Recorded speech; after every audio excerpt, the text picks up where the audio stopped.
जोटा कि जो जीव कथा कहबे ताको संयम करिया पई सबले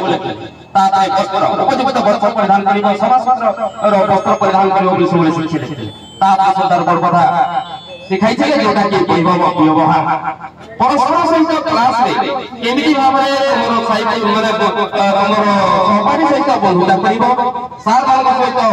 बोलमा केमिति चलिबो एई जे हमर सिखाई छै तो बंधुगण मु आज दिन रे सार को जो ए असुर श्रद्धांजलि सभा रे आसी छिड़ा है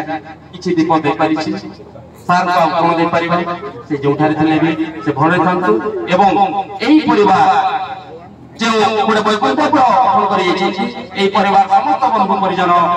जिते आत्मीय स्वजन अच्छा समस्त प्रभु जगन्नाथ भल भाव एवं समस्त देह सब ठीक रो परिवार सब